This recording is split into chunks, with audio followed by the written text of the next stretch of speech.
We have David O'Neill, is the CEO of APImetrics, and Don Thibeau is the founder of the OpenID Foundation, and they are going to tag team the next session on the API Ratings Advisory Council. Cool. We have music. What's that? Were you meant to have music? Thank you. Hello, everybody. We'll direct our conversation, ignore those people. So, Don and I want to talk about what we're calling the API Ratings Advisory Council, and it's an initiative we've started to try and bridge a gap we're seeing between standards, which you've been hearing a lot about at this event so far, and the business of operating an API-focused business. And essentially, why we think we need to have another standards body or organization looking at certain standards is we're finding technical standards tend to be very technical, and they tend to focus very much on the individual APIs and what the APIs themselves do. And that leaves a lot of clear space between how the APIs are used and the business case around what the API ought to be doing, and how to agree standard terms of reference between different groups around APIs. So what we're seeing, and we've been experiencing this APImetrics with banks, but it crosses into lots of other sectors, some of the critical parts of the API lifecycle are being missed out. And what we're interested in is gauging support, input from the community on what they think is being left out, so we can factor it into how we form and create the Ratings Advisory Council and come up with some standardized ways of actually rating APIs that everybody can agree on. So one of the things we want to talk about is we keep hitting a problem of what do we mean by things. So I brought this image because it kind of sums it up, although I fundamentally disagree with it. How do APIs affect your business? How are the APIs you select and use defined? How are they any good? And how do you know if they're any good? What frame of reference are you using for good? It's enough to drive someone mad. I've given talks on this. If you've read Zen and the Art of Motorcycle Maintenance, the character is driven mad by the idea of good versus beauty. Can something be beautiful but not good? That sort of thing. We have the same problem in the API sector. Frequently, as a business, we were being called in to settle disputes between parties where both sides were convinced the other one was wrong. And unlike this picture, we know for a fact somebody actually came along and painted a 6 or a 9. They didn't confuse it, but without a frame of reference for who painted what and why, it's very hard to actually work out. So you need to look at external context. But as an industry, we don't have any standards for what that frame of reference ought to be. And we're looking for ways of doing that and getting more people involved in the process of what have we forgotten to do and what are we going to work with.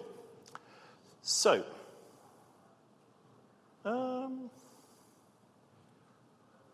okay, that's weird. It was blank on my screen. So we started as a group with some of the easy ones, we thought, the hard standards. Does the API meet the specification? Latency, how do we measure it? What do we measure? Where do we measure it from? Uptime and availability, are we measuring the same things? I say they're sort of hard standards and they're easy to do, but they're actually quite hard to get agreement on. If somebody measures all of their data points from the gateway or from their APM stack, they will have different numbers from the person who is consuming the API. And there aren't any good practices, best practices around for doing that. So that's one of the things we think needs to be defined. The other problem problems we're hitting around what we've loosely called soft cases, documentation. What is good documentation? How do you define good when it comes to documentation? To echo a point from an earlier speaker, ease of use. What is your time to hello world? But there are plenty of others, and we want some more input on what those other things are. People have already said to us they'd like standards around data freshness.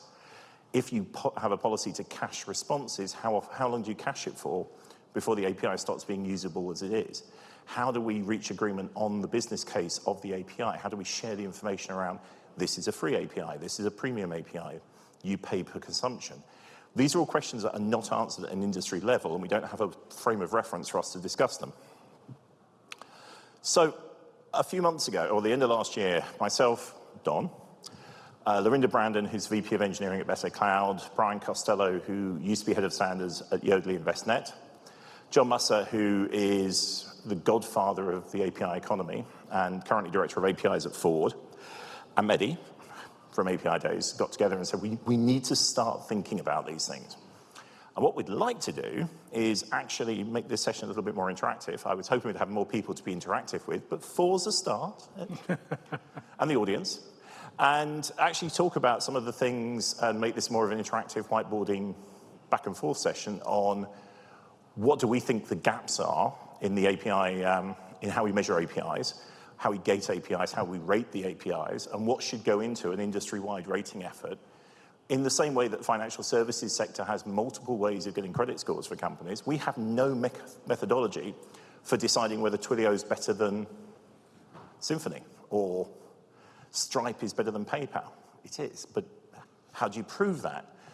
Yeah, that's the question. And as people become more and more dependent on API services and they become more and more critical, we're already seeing this in a lot of industries, sourcing departments are saying, well, hang on, you've integrated X. What was the due diligence done on that integration, and what does that mean? And I think that should be something that we actually do as a collective industry rather than just leave it to random chance. And that's what we would like to talk about for the next half hour or so, if people are interested in being interactive. So, Alan, why don't you kick off? Because you're nodding a lot. Or Don, why don't you speak first? This notion of the API economy, or those of us in the industry, we're kind of crawling towards the starting line. And that really came through with your presentation on best practices, which I really liked, because it gives you a snapshot of the state of maturity of this industry, this thing that we're all involved in.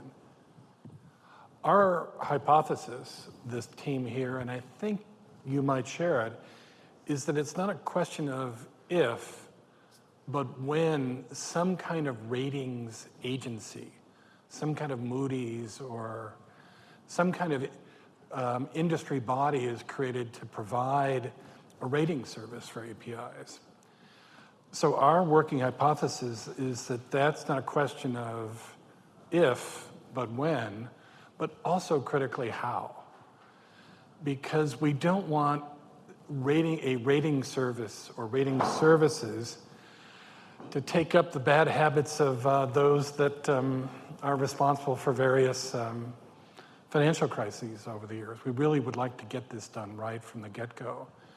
So what Dave and I are doing is evangelizing this notion of a rating service, trying to put some meat on the bones of the skeleton that you saw, and really enlist you in this conversation to be an industry-wide, a global conversation. And how do we stand up such an agency? What does it look like? How can it be effective from day one through its evolution? And is it that it's rating things itself, or is it providing the guidelines which other groups like Moody's or Standards & Poor's would then use for the ratings process? Echoing Don's concern of what happened with the financial rating services is it was very wishy-washy and determined, and what's the word I'm looking for without getting myself into legal trouble? There was a lot of wiggle room in terms of how the ratings were achieved and what they meant, and there was a lot of human interaction in it. I definitely think we need to come up with some things, if not explicitly machine readable, at least you can understand how the derivation of the score was arrived at, so that people can understand why they're being rated down and why they're being rated up. So that there's actually some notion of trust in the system. If the Tyra Council comes up with guidelines that other companies, a Rapid API and APImetrics, whomever, come along and create standards out of that everyone can use, that's a goal that we think would be a good outcome. But it doesn't alter the fact that we think we need to get to some point of agreement on what that actually is going to look like. So we talk about the API economy. A good example, I'm a standards guy. I'm an open standards guy. The OpenID Foundation has created the financial grade API, which is a very successful security transport mechanism for financial services and others. So we have success in open standards, But in the frenzy around the API economy, we have new standards bodies developing overnight. One example is one that I'm working on with the Linux Foundation called the Open Wallet Foundation, which will provide a API superstructure as an alternative to the iOS and Android ecosystems. We think it might be a good idea to have an open alternative to those two closed systems. So all around us, we see the industry taking shape. And we really think that we need to put a stake in the ground about how a TARA, a ratings agency, can be truly open, can be a place that is both the collecting point for best practices, but also a place where they can be matured. That's it in a nutshell. Dave and I are going to be doing this song and dance for the next year, I think, trying to find some consensus within the community, support from people like yourself, so that we can kind of get this right. And just to recognize that, even if the initial outputs from the work we're doing are some white papers and position papers, the feedback we've had from some of the open banking providers is they can't even get their internal risk departments to agree on the use of test accounts. And yet they're meant to offer a service level guarantee and a quality of service commitment. But they can't even test their API stack. But they have nothing they can turn to with their management and say, hang on, the best practice is to do this. So at the very least, what people have said to me is, could we get documents that are written by people that we can point to and say, that's a famous person, they can be trusted, that they could take into corporate risk discussions and say, hang on, if we are expected to test this service, monitor this service, guarantee it's up, these are the things that we should do, and this is industry best practice. That would be very useful for a lot of people who work for credit card companies, because understandably, they're not happy with the idea of fake credit card accounts. There are some regulatory issues. On the other hand, they can create them, but it's better than having staff members using their own personal credit card accounts to do the monitoring, because what happens then is the staff member leaves and they lose their entire monitoring stack and have to desperately run around for another one. That's not sustainable for the industry. Very good. All right, I'll start. Please do. You may tell me to shut up and go away after I say this, though, so feel free to do that. So my role previously, before I retired, was a business strategist. So I would go into a business and say, what are you trying to accomplish? Why? Why are you trying to accomplish this, right? So it was always the why question, and they would tell me what. So they would answer the what question, what are they doing, not the why question. And then we'd get into, I'd keep hitting until they finally answered why, right? I want to make money, I want to reduce cost, I want to get more customers, whatever the why was that they were trying to do it. And we then would go to metrics on what makes success for the why, right? And that is hard, because some of the metrics that you want to get are not easily quantified, as opposed to the metrics that they were collecting, which were how many API calls do I have, or how fast are they returning a response, or how many APIs do I have, which is like the worst metric you could imagine, right? And so we'd have to kind of get past that and talk to more of the are you meeting your business goals metrics, which may be beyond what you're trying to do here with the quality of the APIs. So tell me to shut up and. Well, I think you raised an interesting point. You want to? No, go for it. Well, I was going to say, so what we're hearing is most of the companies, they know they have to have an API. They don't know how to measure success. That's an obvious thing to set some criteria around, because actually, as you say, people pick metrics they're happy with. That's a problem for the entire industry. It's particularly a problem in monitoring. There's an anecdote I think applies perfectly to this, which is you're walking along, you see someone standing under a street lamp at night, and they're looking at the ground. And then you come up and say, what's the problem? I lost my car keys. And you say, I'll help you. After about 5 minutes, you go, I can't see them. Where were you standing when you lost them? Oh, over there in the woods. So well, why are you here? Well, there's a light. And we hear time and time again that engineering groups monitor the things they know they can monitor, particularly the things that give the numbers they like. Because no one's ever going to, because if they're ever asked to defend them, they can. But the problems come when somebody else comes along and says, well, that number doesn't match my numbers, or you were down for 2 hours and I don't understand why, and you don't see the same thing. And without common standards of, yes, this is how we're going to do it, we can't get there. And that's before you can even get to, did you get what you want out of having an API program? And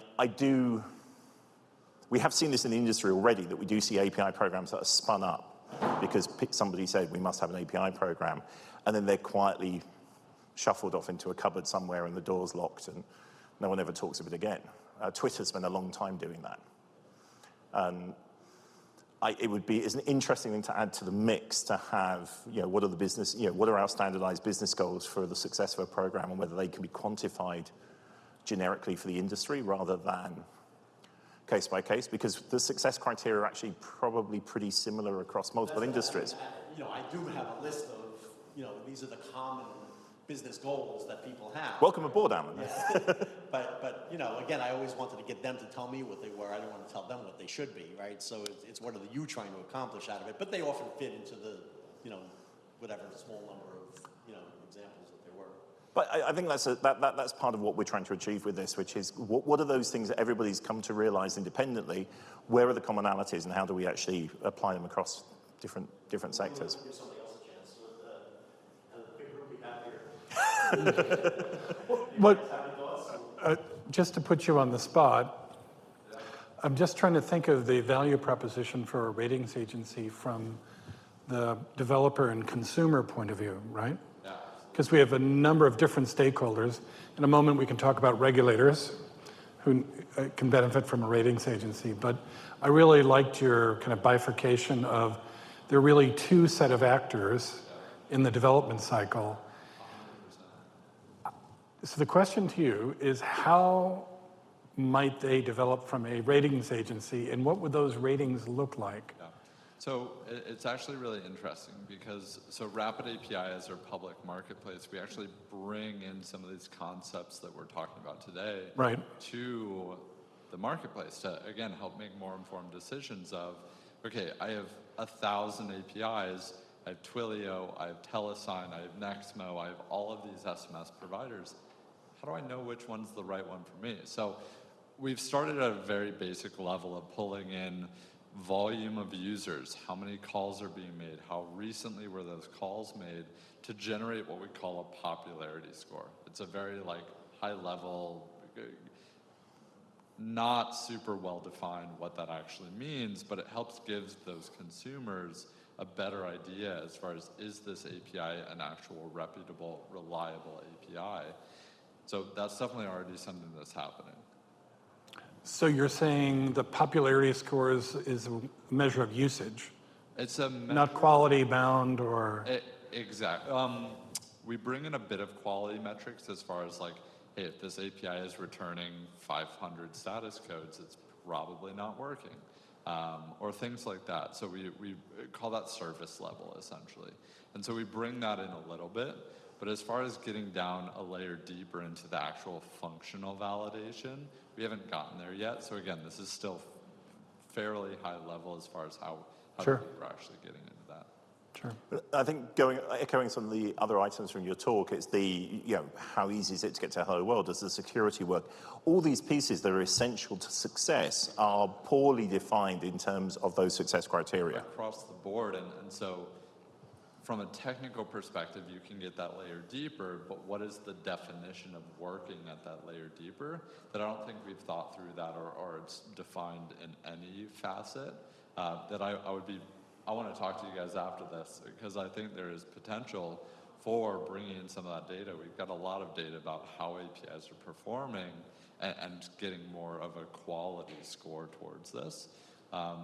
And so we have the consumer, we have the builder. I think there's also this administrator governance layer on top that within organizations we're seeing as a key persona.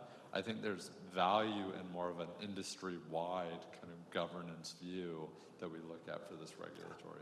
And I think, echoing some conversations I've had in the last day with governance people from banks, it's they're almost working in the blind. They need to have they would like to have some guidelines as to if my governance policy at Citi is this, but BOA is that.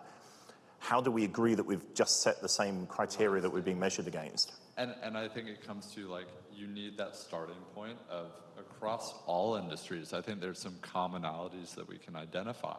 Obviously within industries and even within organizations, you're gonna have some niche kind of, okay, Citi isn't gonna want 100% of the same governance rules that Morgan Stanley might, but you need 90–95% coverage in similarity because they're the same industry. So I think there's things like that, and even I was at a large bank yesterday talking about exactly this, of how do we bring in some of that API spec linting that we were talking about to enforce standards within the organization, and there's absolutely a desire to take that and expand it within the industry as well.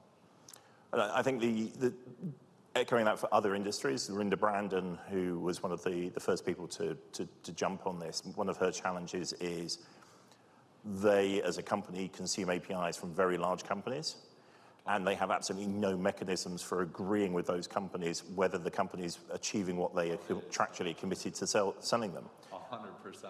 Well, and kind of, this is part of where just getting that visibility into what APIs are being used is a huge problem for many organizations, but it's not just about what APIs are being used, but how are they performing? How is this impacting Ford's day-to-day business operations? No, and we do a lot of this for companies because you also then start to have to look at the cloud dependencies and the dependencies inside the dependencies.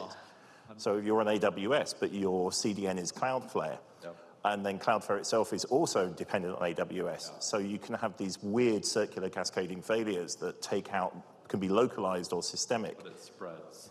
It spreads, and everybody then goes and looks at Twitter to see whether something's down or not, because it's usually 35 to 45 minutes before anybody tells you that there's a problem with their stack, which is roughly the time we've estimated it takes someone to figure out what the problem was and work out how quickly they can get it back up again.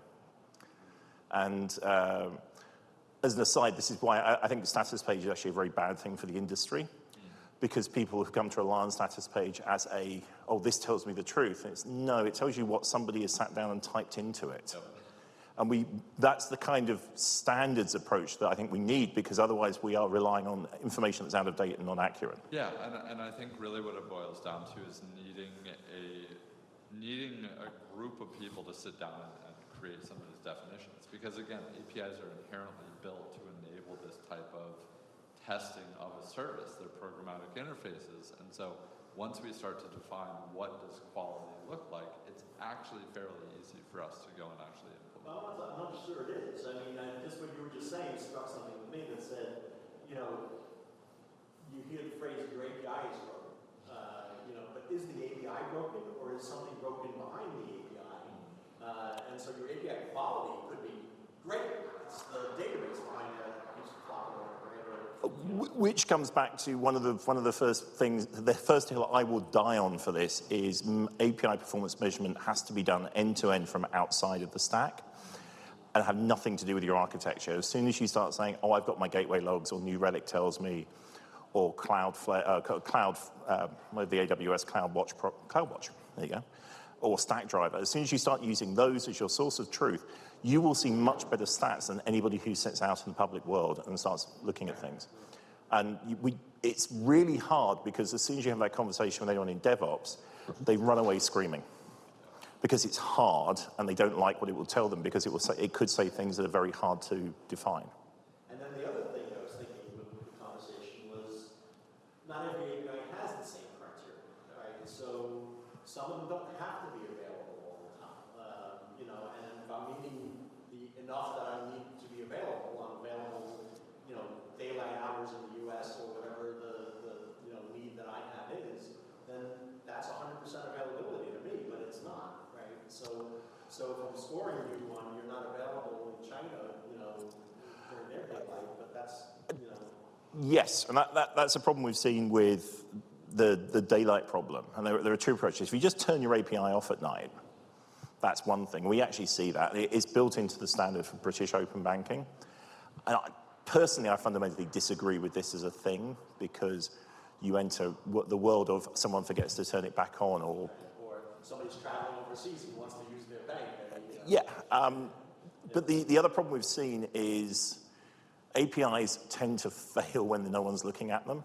So we often see the API went down at 2:45 a.m., and then it's an absolute catastrophe at 6:45 when people start trying to use it, and their banking system's down or their expense system's down. My favorite one was from an expenses management company. They, nobody files their expenses through the 2 weeks up to payroll or to the expenses cutoff date. They do it on the Friday afternoon right before payroll. If that Friday afternoon is the Friday before Labor Day and the API has been down for 3 days, the CTO is going to get a phone call at Disneyland asking him to fly back to Seattle and fix it. And that's a bad day for everybody involved. But the simple fact was they didn't do any heartbeat monitoring of their systems, so when the systems went down, nobody knew, because it wasn't a problem then. And these are standard things we ought to think about as an industry, particularly when the systems, I think people think about IT systems as being, it's my system, it does things, but we've forgotten we're creating holistic ecosystems, as Don likes to talk about. Well, the other thing I'd like to talk about is enforcement of standards, which you said in passing, and I'm not quite sure how we set up a system to enforce open standards. Yeah, it's difficult because you need some sort of center of truth, and how do you deal with even different environments, I think proves to be very difficult. Of what does that look like? How do you enforce across the different environments, and what if one has production, one doesn't? So I do think that it's very difficult. So I was just going to say, for the people who've come in while we were talking, we've changed it up a little bit and combined the 2 sessions, because what we're trying to do is come up with some standard business guidelines and rules around the quality standards and definitions. Yep, I'll be around later.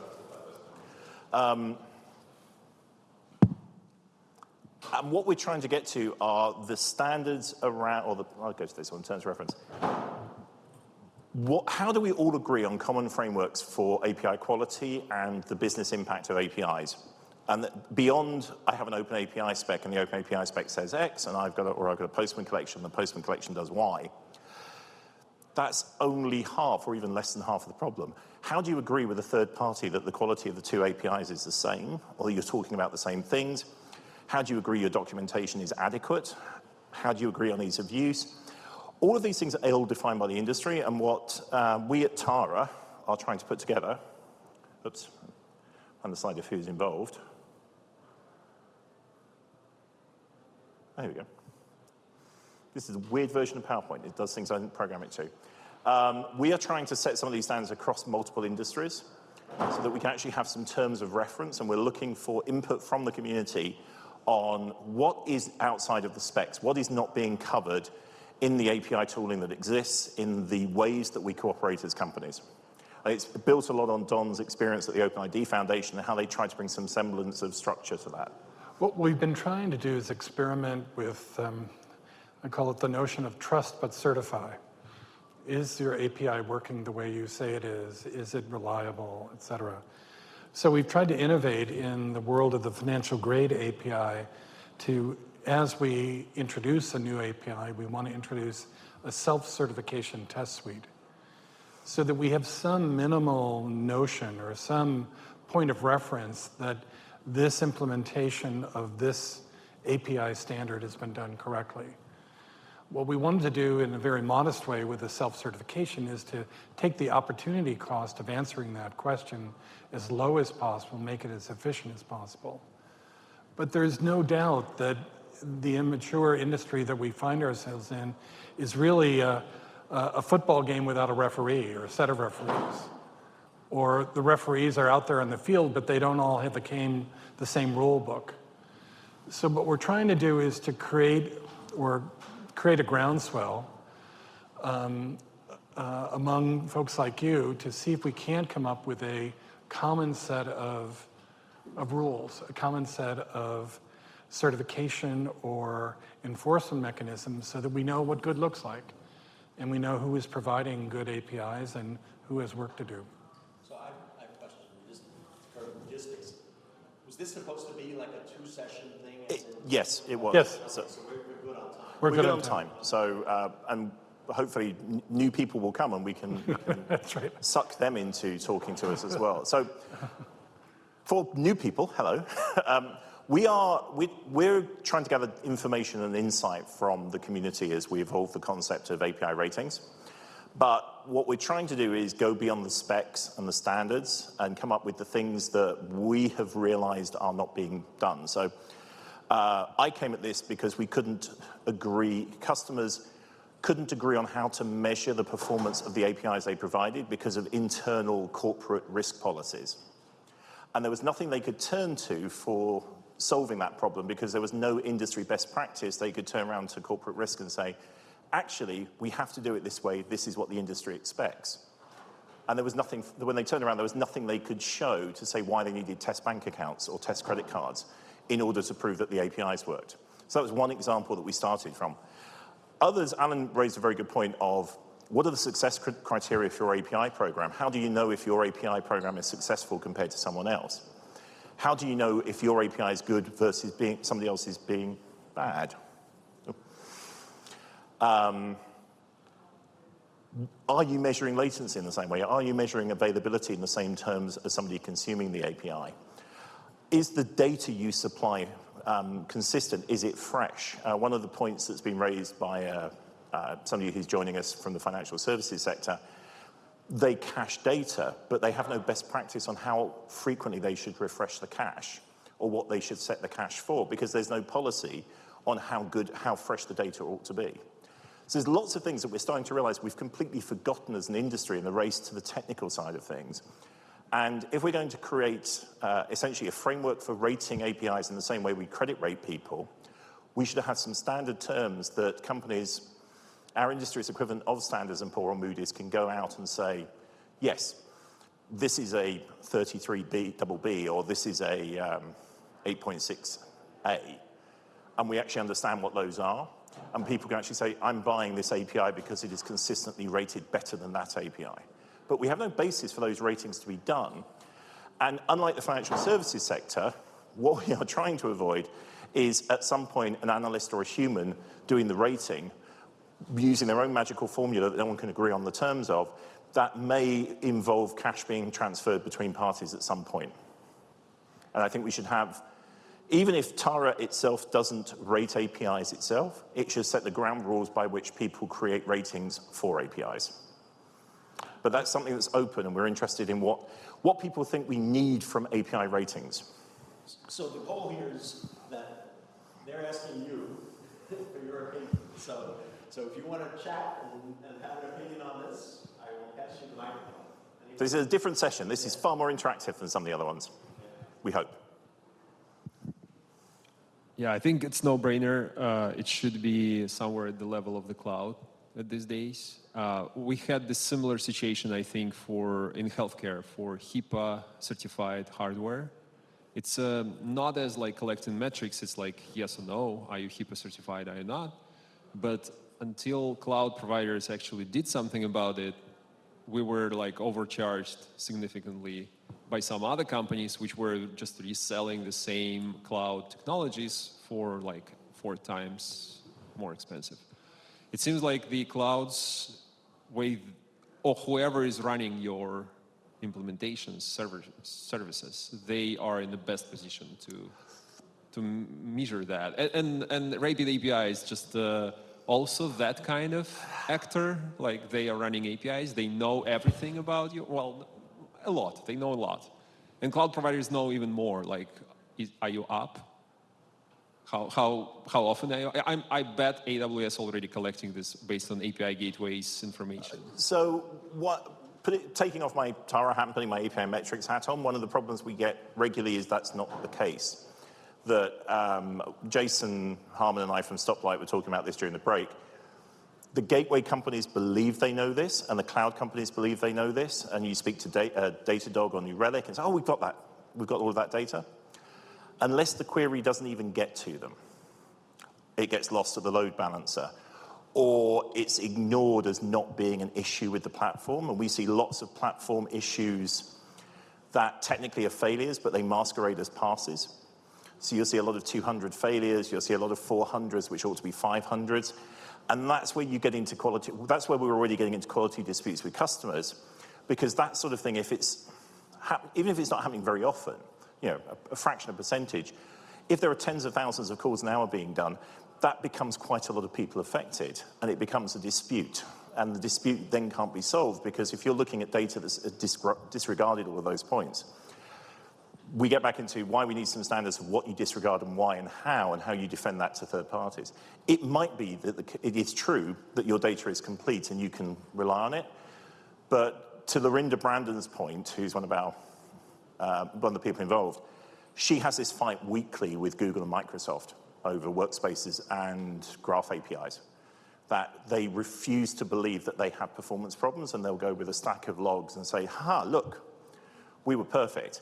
And she'll turn up with a stack of logs saying, no, we've got customers who were waiting 30 seconds per query.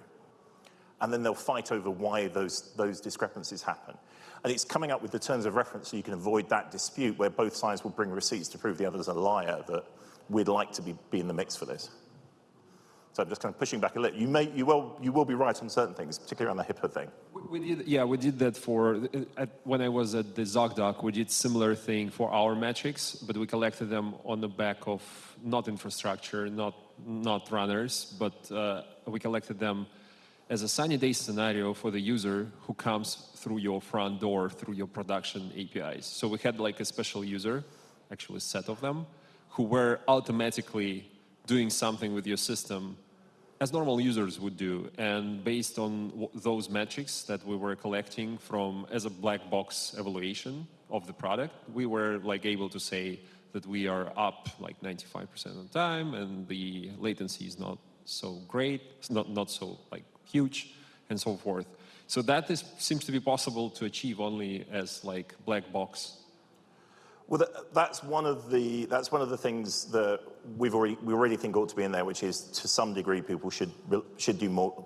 There's been a trend away from doing black box monitoring and black box testing towards and the gateways have pushed this really hard. The gateway is the source of truth. If it's in the gateway, it happened, and that does cause problems. We're already seeing that as problems, but we also see the flip side of that is, oh, well, I've got an open API spec and it's in my open API spec tool, and therefore I've documented my API. And you'll go and look at the open API spec, and they've documented it perfectly from the open API spec, but they've neglected to put the root URI anywhere in the documentation because it's not actually part of the spec. So you can have a perfectly documented API that you have to phone somebody or email someone to figure out how to call in the first place. So there's lots of bits like that they're technically not wrong and they've done exactly the right thing, but it's useless. And we're hoping to capture those cases and how we can avoid them in future, just to make life easier for people and start to come up with some agreements.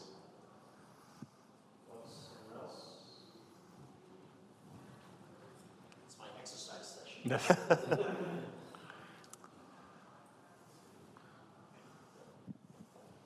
I walked in late, so I may have missed the context here. But what drew me to this discussion was I work for Ernst & Young. We're, I'd say, mid-stage in terms of an API strategy and whatnot.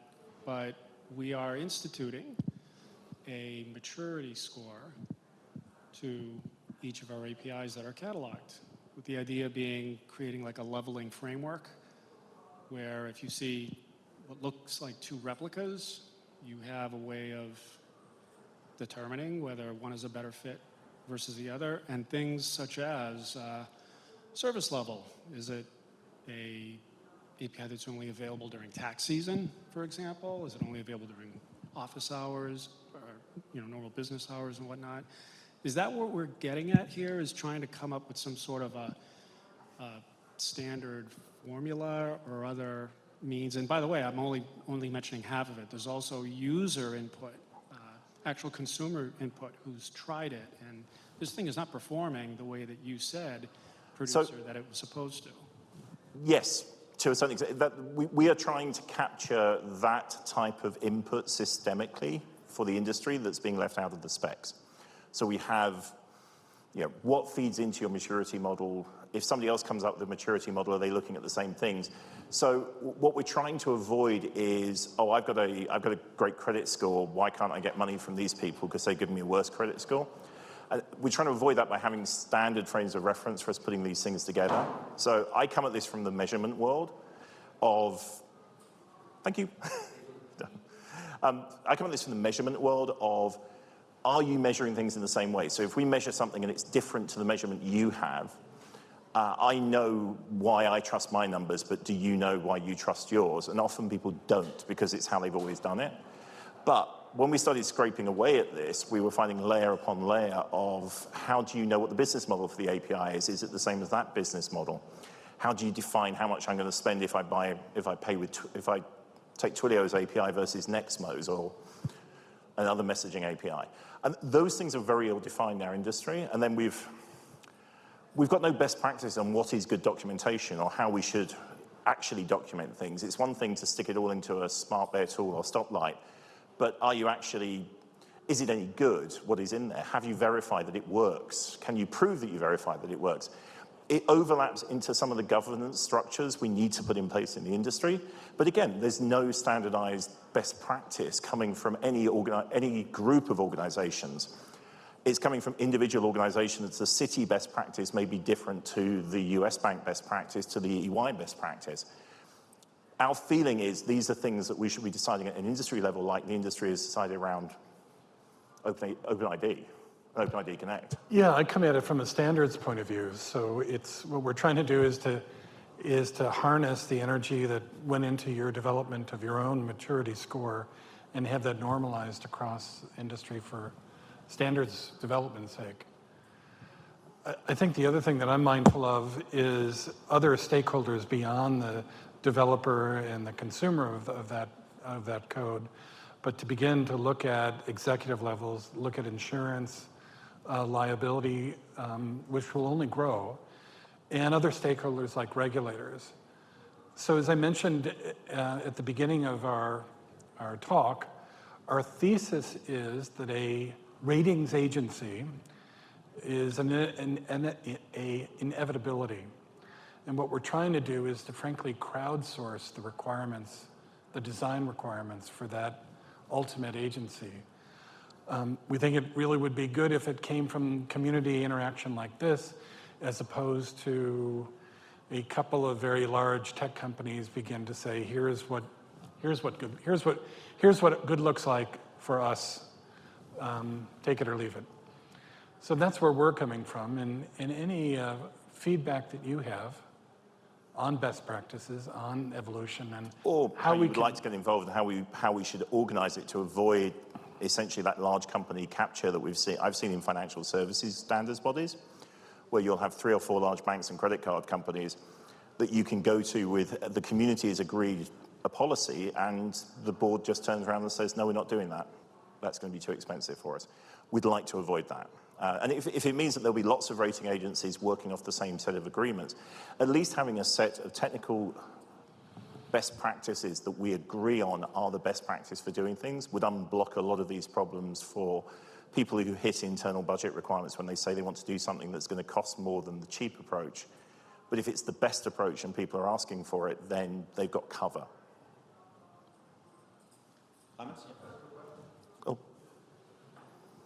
This may be a little pedantic, but it sounds like, are you rating APIs or is it really just software services? No, APIs, much more. Well, I would say things like latency aren't, I could look at an API and the API is great, but the system behind it, takes 2 minutes to respond, but you just call that API. It's all just APIs. So then that's an interesting, we can have a religious discussion on this topic later. I will die on the hill of black box monitoring, that as far as the API is concerned, all the stuff behind it is part of the API.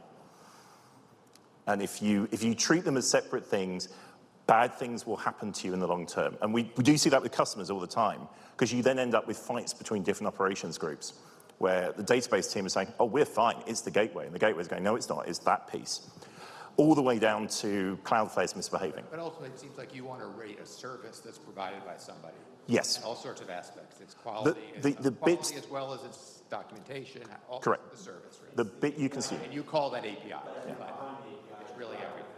You're treating this as a user of the API. Did they get what they needed to get in the quality that they needed to be? That's right. Think of a credit default swap. there was no standard on that. They just were out there. I mean, and really, could you come up with what a standard response time should be?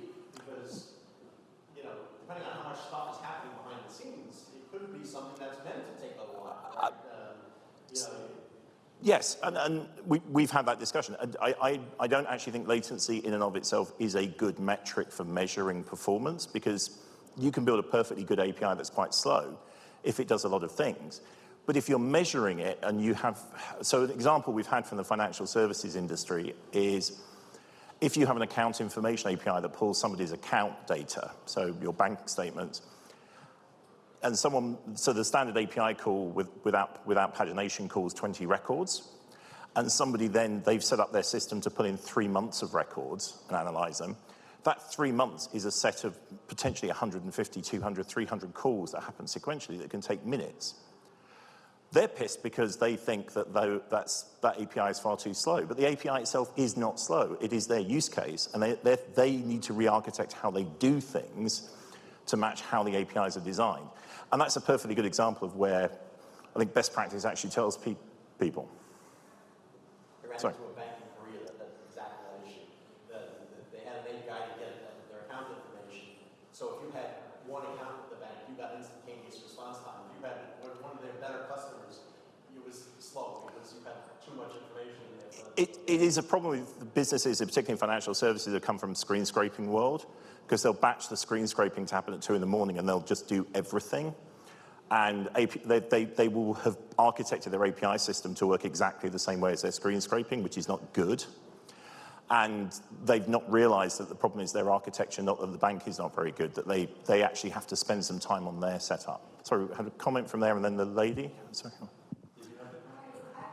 Oh, sorry. We will come to you. Yeah. No, sorry. I came in late, so I also may be asking a question out of context. And I guess for clarification, are you asking only specific to financial services or healthcare or Nope. other? So one of my questions when I look at these terms of references might be, so I work for a legal tech software vendor, and we talk about the API, but in fact, you know, it's hundreds, if not thousands, of APIs, and I just got out of another session with Siemens, and Lord knows how many APIs they may actually have, right? So would the thinking be to sample them, you know, to come up with a reference, using some sort of statistical modeling? Like, how do you come up with, you know, a definitive statement about the API? That's a really good question, which I think we need to spend some more time on best practice in, because I think that's a very good example of a space that's not been well defined for anyone in the industry. And you'll get companies that will come along and have believe they've got a very simple answer to that, and will be totally misrepresenting what it is they do and what their services are. And I've seen real life examples of that where they've got very good APIs on the whole, but there's one that's super critical that's terrible. But they hide behind averages of all of their good ones, and they say, oh, you can't authenticate against it except on a wet Tuesday in March. But as long as you do it on Tuesdays, it's fine. And that's the thing, is you have to kind of come out with a bulletproof metric here. They can't be gamed, right? You know, somebody can't say, or at least, yeah, I'm an A+ because, you know, I did this, and the rest of it is an F, you know. Yeah. And I think there's a lot of conversations we need to have around how you do that, and if you, it almost seems trite, but what we define as an API for some of this, we've come at it from the point of view, and the people involved so far are coming at it from the point of view of services people consume via API that are business critical to them, that they have no control over, but they wish to have a means of communicating with third parties about. Sorry. Lady. Yeah, so it actually leads to what... Let me grab the mic. It actually she gave the preface for that. What I was thinking of was we have all these APIs and we have one or two that doesn't perform well. How does the metrics how do you envision the metrics to apply to that? Is that an anomaly case? You just sideline that, and there is a second part to that, but. So I think what we're envisaging is coming up with some use case scenarios that your own internal procedures can take on board as industry best practice. I think one of the things we've established through doing sessions like this and interviewing people is we don't have industry-wide best practices. Companies will have, this is what we do about a bad performer, but then the follow-on from that is the bad performer starts arguing the minutiae of why you're calling them bad versus other people being good. And there's nothing to turn around to apart from, well, this is what our internal best practice is, and you're not meeting it. And then you're just in a we said, they said fight. What we think we definitely need as an industry is some terms of reference for the industry. We say, well, actually, you're missing these criteria, and we think they're important as set by industry leaders. And we don't have anything like that out there at the moment for this type of... Even to just have a conversation about quality in our industry is quite hard. Right. And I've certainly been in sessions where two DevOps teams have sat there wanting to go line by line through logs and argue with each other over milliseconds of latency, rather than accepting that they're having a crappy experience and you're supplying it. So why don't you try and figure out what it is that's causing this disconnect, rather than I'm going to defend my corner and I'm going to defend this one. So I think the answer to your question is we actually would like to come up with the terms of practice of what to do in that scenario. How do you deal with the fact that one of your suppliers, because that's what we're talking about, is letting you down, and having some way of quantifying that people can go, yeah, all right, we accept there's an issue. So towards that, though, is there some sort of a baseline that I'm sorry if I missed that, but is there a base? We started this initiative in the last 6 months as a group of very different industry people. We've got people from the general connected application field, car field, financials field. I come from an API monitoring field. Don's from an identity field. Just realizing that we're missing these things, and we started meeting ourselves to try and get some agreement on what it should be. But now we're coming out to the community, and we want to crowdsource some of this and see, well, what type of output should we have, and what type of body do we want to create to do this? Because what Don and I have been part of in the past and we want to avoid is setting up something where some large, well-funded companies, so Google, Microsoft, and Amazon, get together and say, we'll put $1 million into this and we'll sit at the board and we'll make all the decisions. We want to avoid that, because that ends up with something that looks really good for Google, Amazon, and Microsoft and not so good for the rest of us. You can send a note to me, Don, D-O-N, at oidf.org. That's the OpenID We Foundation. need to wrap up in about 2 minutes, so... Oh, Yep. So once again, let me repeat that, because I'd love to hear more from you, good, bad, or indifferent. I love this session. I wish we did all these kind of sessions, with the conversation with the audience. This was really, really bad. And unfortunately, we didn't have enough people in the room to contribute, but those that were here was very good. Those that are here have been very helpful in this. So it's Don at oidf.org.